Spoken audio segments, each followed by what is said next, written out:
Because if people don't agree with what's happening, then fundamentally they have the right to say something about it. And you don't have the right to prescribe the way in which they are upset. Right? And if you get to do that, then you are now saying that not only do you get to create the problem, but you also get to create the solution to the problem, which really is bizarre to me. Right? And these folks argue with us over and over again, and they try to make you seem like you're unreasonable. Right? And so I get into these interviews, and they say, "Oh, Mayor, that sounds, you're being unreasonable. Aren't you being unreasonable?" No, I'm being quite reasonable. Absolutely. When children are hungry, they cry. When they're in pain, they yell. Right?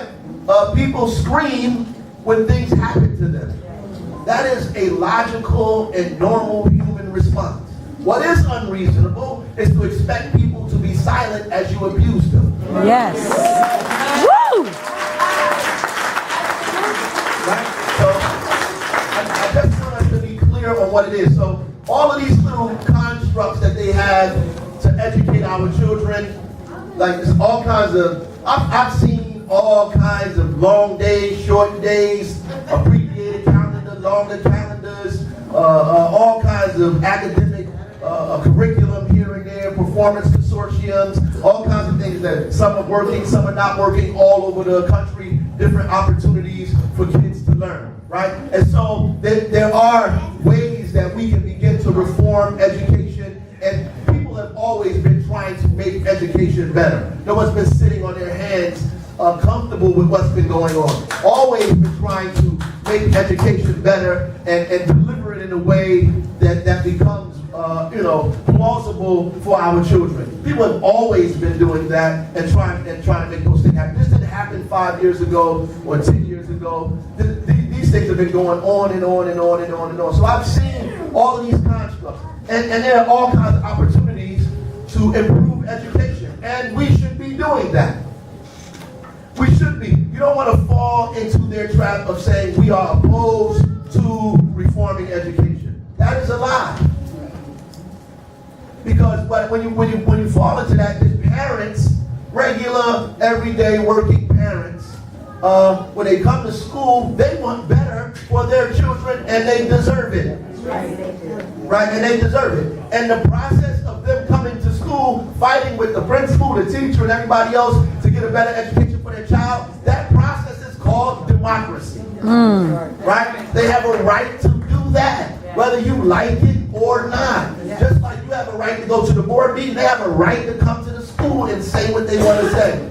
That's democracy, right? We don't like it sometimes, but that is the reality of where we live and what we should be pushing for.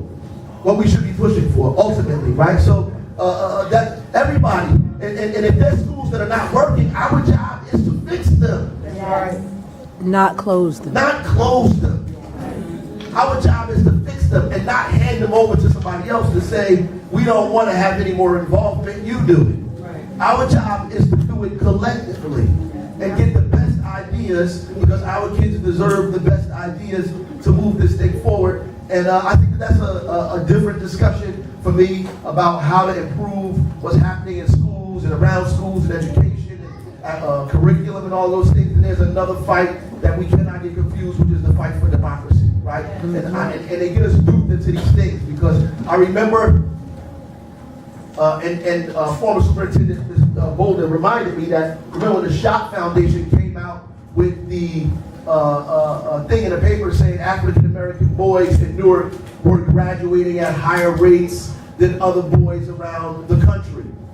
That disappeared, right? No one started talking. No one began talking about that again. We've become obsessed with this graduation rate, a number that has been evasive over the years. That has went from 70% to 50% to 60%. I heard the governor say 20-something%. I mean, they get to say whatever they want to say, and every newspaper and media and everything, they print it like it's the law. That's right. They print it, they do no research whatsoever. That's right. Any of those things that they're saying is real. They print it, and parents and everybody believe that, and we throw these numbers out, and they know they get different numbers. The superintendent gives you a number one day, the next day she gives you another number, the day after that she gives you another number, and nobody says, hold up, what's the real number here? That's right. That's right. The redo schools was successful, well, how do we know? Right. Where's the data? Where's the information? Show me what's going on. Right? We don't know. We take it as law because the superstructure tells us it's the truth. Because once they print it in the paper or put it on Channel 12, it becomes the truth. And we don't do any research about it to find out if it's the truth or not. Because I want to know how we went from 70 to 23 or 30 and 60 and all these other numbers in terms of graduation in a few years. Like what happened? And fundamentally, the context of the argument has always been about us. That's right. When the argument should be framed as the state has been in charge of the schools Yes. for 20 years, right? So the failure of schools is not on the laps of parents in Newark, it's on the doorsteps of the bureaucrats in Trenton, in the State House, right? That's So right. when the governor goes around the country and says he's a decider, then we don't get angry. He's telling you the history of school in the city of Newark, where they have annexed the school system and schools around the state of New Jersey. What he's saying is he is the king. That's what he's saying. That's right. He's saying, I am the king. And unfortunately, he didn't do well in U.S. history because people know that we overthrew the king in 1776.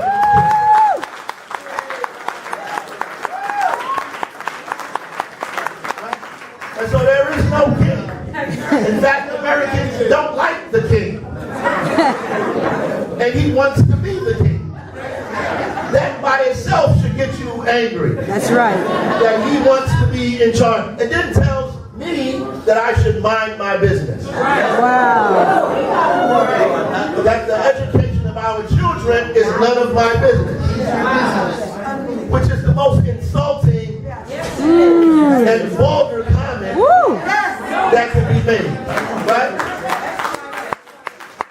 The mayor of a city, you mean fundamentally, strong schools are important for economic growth, workforce investment, development. In terms of improving the city, you need schools that work. Well, so for somebody who's going to be the president, wants to be the president, Sure not going to be. Definitely not going to be. say that is somebody who does not understand what's going on, right?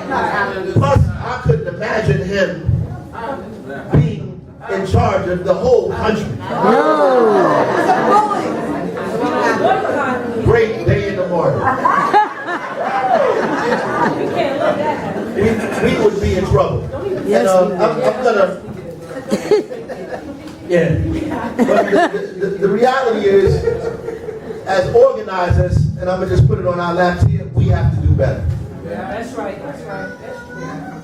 We absolutely have to do better. We are counting on other people to organize our communities for us.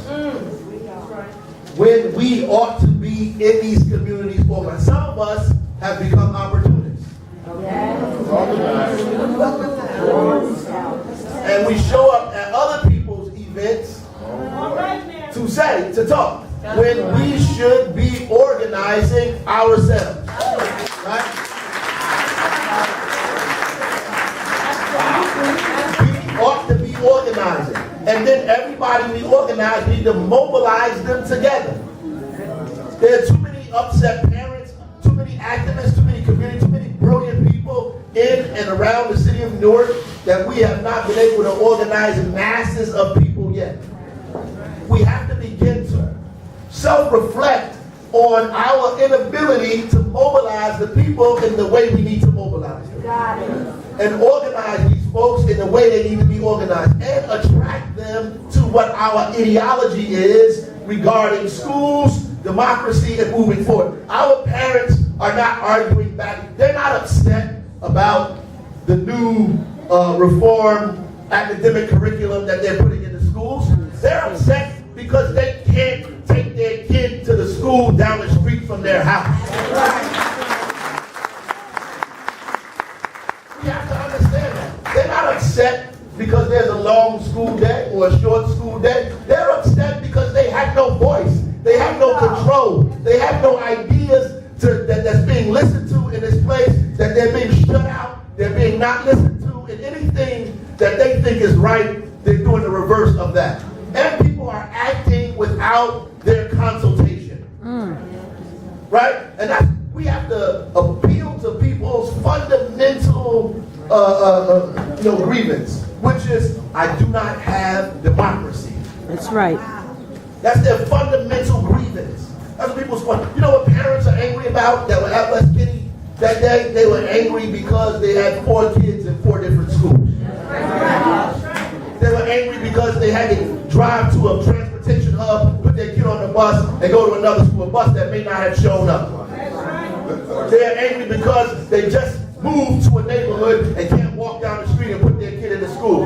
They're angry because they just came from Vietnam. They just came from Dominican Republic. They just came from Haiti and Liberia and Sierra Leone to America, and they cannot put their kid in the school in their neighborhood because they destroyed the neighborhood schools, and they told them they had to fill out something on a computer that they didn't even have access to and don't even know what's going on and probably can't even speak the language that they have the information in. And they're telling them, they're presenting it to them like this is democracy and saying you cannot put your kid in this school because there's no more room. You have to put your kid in a school 2 miles across the city. And if you don't live 2.5 miles, we can't give you a bus card, so you got to get there by any means necessary. That is not democracy. That is not what we go around the world and tell people what is happening in America. That is not what we should be proud of here in this city, in this state, in this country. That is not what it is. People came from all over the place looking for something that does not exist here. And the people in this country have to fight to make democracy real for all Americans and all new Americans at the same time. And that's what this struggle is fundamentally about. And that's why I'm involved in it, because parents should have the right and the choice to decide for themselves that I live in this neighborhood and neighborhood schools work. And not only that, that whatever is good for other Americans is good for my children too. And if they get to have an elected school board, so do I. And if they get to have public schools, so do I. Right? And if they get to have unions, so do I. Right? And anything that's happening in the suburbs or anywhere else should happen in the cities where my children live every day. Every day.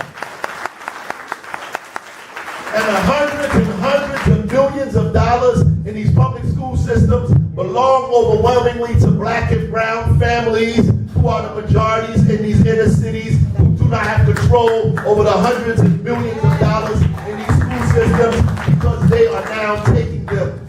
Education is the last civil right. It is the last public marketplace. It is being raided by Wall Street for the simple fact that they have the opportunity to take money, public money, out of the hands of working people and put it in the pockets of private industry.